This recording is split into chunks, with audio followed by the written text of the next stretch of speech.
Hello friends, स्वागत है आपके टर्निंग पॉइंट में। जैसे आपको मैंने एक इंट्रोडक्शन वीडियो 8 दिन पहले बताया था कि अब हमारे यूट्यूब चैनल पर जो सारे टॉपिक के बारे में हम लोग बात करते थे, जैसे कविता हो, लिटरेचर हो, करंट अफेयर हो, इंटरनेशनल रिलेशंस हो, साहित्य की बातें हो, पॉलिटिकल बातें हो, करंट सिनेरियो जो चीज़ें होती थी, उस सबको हम लोगों ने अब बंद कर चुके हैं और अब सिर्फ हम लोग मेन फोकस दो चीज़ों पर रहेगा, एक इंटरनल सिक्योरिटी और एक इंटरनल नेशनल रिलेशन।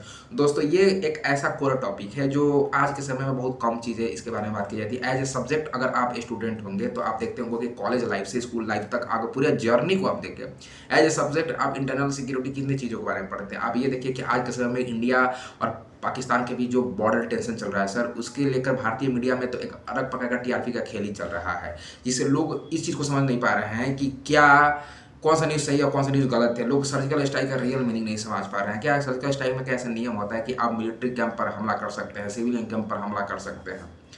तो ये टॉपिक तो है इंटरनेशनल सिक्योरिटी और चीज़ों का, लेकिन जैसे आज पहला दिन है तो हम लोग जो हमारा टॉपिक है आज का कि various security forces and agency their structure and mandate, उसके बारे में हम थोड़ा सा जानकारी बात करेंगे।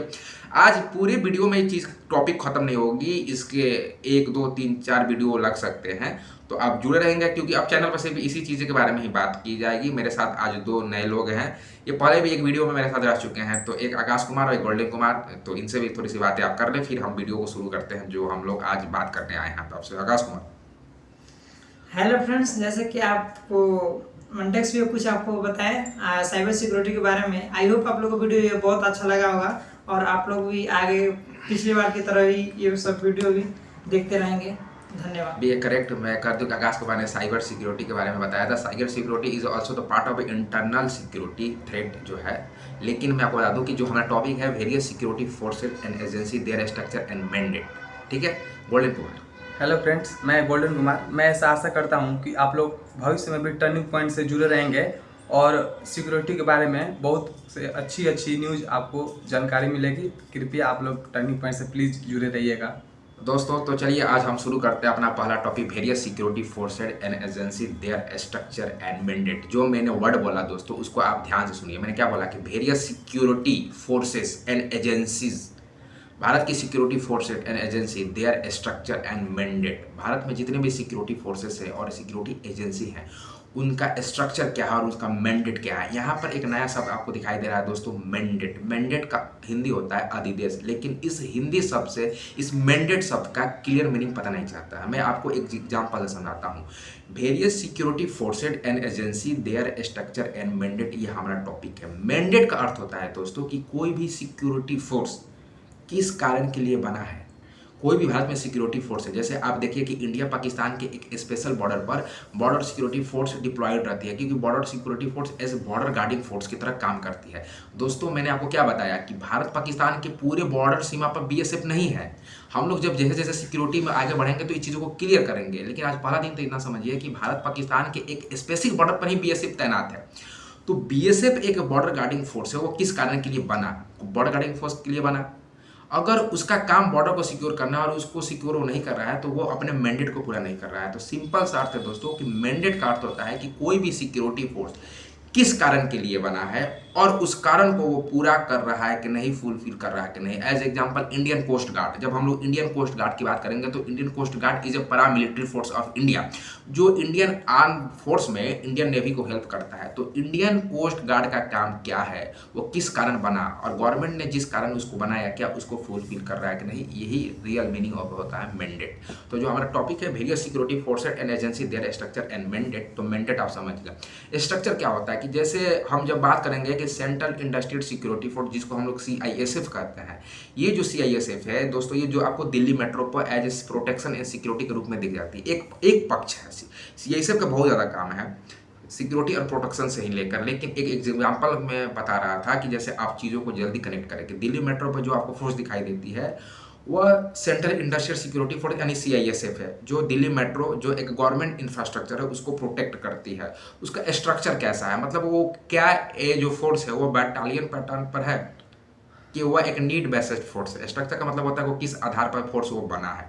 मैंडेट समझ गए? एक बार मैं फिर बता दूं, मैंडेट का अर्थ होता है कि कोई भी सिक्योरिटी फोर्स क्यों बना, किस कारण बना, गवर्नमेंट ने उसको क्यों बनाया, और जिस कारण के लिए वो बना है उसको वो पूरा कर रहा है कि नहीं, उसी को मैंडेट कहा जाता है। मैं आगे और बताऊंगा, थोड़ा सा बात आपसे आकाश करेंगे, थोड़ा सा मैं पानी पी लूँ। शुरू कीजिए आकाश बाबू। जैसे कि आपको भैया ने बताया कि मैंडेट के बारे में, तो इसके बारे में भैया पहले भी आपको लोगों को बहुत कुछ बता चुके होंगे और आज भी बता रहे हैं। तो जैसे मैं मैंडेट के बारे में बताया कि मेट्रो, दिल्ली मेट्रो, CISF के बारे में, इन लोगों का काम कैसा होता है, इन लोगों का ड्यूटी कहाँ लगती है, भविष्य में भी या फिर अभी भी ड्यूटी जहाँ भी लगती है, इन लोग अपना कार्य जो भी इन लोग करते हैं बहुत सही सलामत करते हैं, क्योंकि गवर्नमेंट के थ्रू ये सब जॉब लगती है। और गवर्नमेंट का जहाँ स्थायी गवर्नमेंट प्राइवेट दोनों मिलके जो काम करते हैं, जैसे में दिल्ली मेट्रो, वहाँ पे इन लोगों का ड्यूटी लगाया जाता है। बस सर, आगे हम चीज़ों को क्लियर कर लेंगे। गोल्डन कुमार कुछ बताएं आप चीज़ों को। जैसे कि आपको आशीष जी ने बताया कि दिल्ली मेट्रो पे बहुत से CISF के जवान रहते हैं। और दोस्तों, जैसे हम लोग जो टॉपिक है हमारा various security forces and agency their structure, उसको मैंडेट हम लोग समझेंगे। मैंडेट का अर्थ क्या होता है एक बार फिर बताता हूँ। मैंडेट का अर्थ होता है कि कोई भी भारत में सिक्योरिटी फोर्स या कोई भी सिक्योरिटी एजेंसी, सरकार ने उसको किस कारण के लिए बनाएगा। भाई कोई ज़रूरत तो होगा, इसलिए वो फोर्स बनी है। वो फोर्स जिसके लिए बनी है, क्या उस काम को पूरा कर रही है कि नहीं। अगर वो पूरा नहीं कर रही है, अगर BSF को भारत पाकिस्तान और भारत बांग्लादेश के बॉर्डर पर बॉर्डर गार्डिंग फोर्स के लिए उसको बनाया गया है, अगर वो भारत बांग्लादेश और भारत पाकिस्तान बॉर्डर पर काम बढ़िया से नहीं कर रही है, means border security force that can not fulfil there mandate sir. ठीक है, तो देखो अब समझते हैं इंटरनल सिक्योरिटी जो है, इसकी डिफिनेशन थोड़ा लॉन्ग है, इसको हम लोग बाद में समझेंगे, लेकिन सिंपल भाषा में समझें। भारत में जो इंटरनल सिक्योरिटी चैलेंज है, जो इंटरनल सिक्योरिटी थ्रेट है, उसको मैनेज और टैकल करने के लिए गवर्नमेंट की एक मिनिस्ट्री है, जिस मिनिस्ट्री को बोलते हैं MHA, यानी मिनिस्ट्री ऑफ होम अफेयर्स, यानी गृह मंत्रालय। गृह मंत्रालय का काम देश के इंटरनल लेवल पर रहकर जितने भी इंटरनल चैलेंज है और इंटरनल सिक्योरिटी थ्रेट हैं, उसको टैकल करना, उसको मैनेज करना, वो गृह मंत्री के हाथों में आता है, यानी उसके नियंत्रण में आता है। एज एग्जाम्पल आपको लेटेस्ट एग्जाम्पल दे दूं, कश्मीर के पहलगाम में जो आतंकी हमले हुए, जो आम नागरिकों पर ये हमले थे, ये सवाल उठाते हैं मिनिस्ट्री ऑफ होम अफेयर्स पर, क्योंकि ये इंटरनल मामला था हमारा। उसके बाद जो दूसरा महत्वपूर्ण एजेंसी, सिक्योरिटी एजेंसी आती है, जिसका नाम है मिनिस्ट्री ऑफ डिफेंस, जिसको हम लोग रक्षा मंत्रालय कहते हैं। उसका काम है टेरिटोरियल लेवल पर आकर भारत की बॉर्डर को सेव करना, ये सिक्योर करना। तो आपको समझ में आ गया, जो मिनिस्ट्री ऑफ होम अफेयर्स है वह देश के अंदर रहकर जो इंटरनल चैलेंज है, जो इंटरनल थ्रेट है, उसको मैनेज और टैकल करती है, ये मिनिस्ट्री ऑफ होम अफेयर्स करती है। और मिनिस्ट्री ऑफ डिफेंस भारत के जो सीमावर्ती क्षेत्र हैं या सीमाएं हैं, उसको सिक्योर करती है एक्सटर्नल लेवल पर। दोस्तों, एक भारत में जितने भी सिक्योरिटी फोर्स हैं, क्योंकि जो हमारा टॉपिक है कि various security forces and agency their structure and mandate, Bharat में जितने भी सिक्योरिटी फोर्सेस हैं, जितने भी सिक्योरिटी एजेंसी हैं, ये सारे के सारे अधिकांश, मैं पूरा नहीं बोल रहा हूँ, अधिकांश ये दो मिनिस्ट्री के अंतर्गत आती हैं। एक मिनिस्ट्री ऑफ होम अफेयर्स और एक मिनिस्ट्री ऑफ डिफेंस के अंतर्गत आती है।